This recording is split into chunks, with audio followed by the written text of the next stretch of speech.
Olá pessoal, meu nome é Isabelle, eu sou professora aqui do curso de auxiliar veterinário do PET School, eu sou veterinária e hoje a nossa aula é sobre manejo de gatos, tá? Manejo pet friendly. E a gente está com um gatinho aqui, o nome dele é Fred, ele veio para coletar sangue, para fazer alguns exames, perfil básico. E a gente vai estar mostrando como que a gente vai conter esse gatinho, como a gente vai fazer a coleta para vocês, tá? Mostrando também todos os materiais. Então aqui são os materiais que a gente vai utilizar para a coleta, certo? A gente tem a seringa, que no caso é de 3 ml, que já vem com a agulha cinza, tá? Que é a que a gente mais utiliza para coletar sangue. A gente tem os dois tubinhos aqui, a gente tem o de hemograma, certo? O roxinho. E esse aqui quando a gente quer fazer exame bioquímico.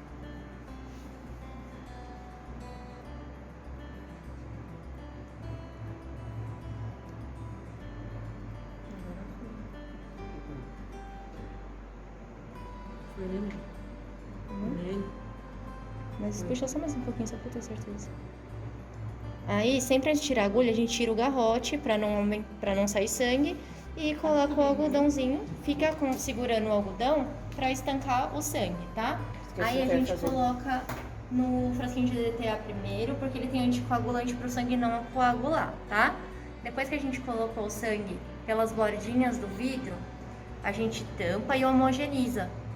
Homogeneizar é ficar virando de um lado para o outro para o sangue misturar com o EDTA, tá bom? Para ele não coagular. Se a gente não fizer isso, o líquido que está dentro, que é o anticoagulante, ele não vai misturar com o sangue e o sangue vai coagular, não vai dar para analisar mais essa amostra. A gente faz em média desses movimentos umas 10 vezes, tá bom? Sempre dá uma conferida para ver se o sangue não coagulou, tá bem líquido. E aí a gente guarda na geladeira até, ou leva direto no laboratório, tá bom? O sangue pode ficar, o frasquinho, no máximo até 24 horas dentro da geladeira para ser analisado, tá? Tanto o EDTA quanto o bioquímico. O bioquímico tem tubos que é vazio, que não tem nada dentro, que é para coagular o sangue mesmo, e tem outros que tem um gelzinho embaixo.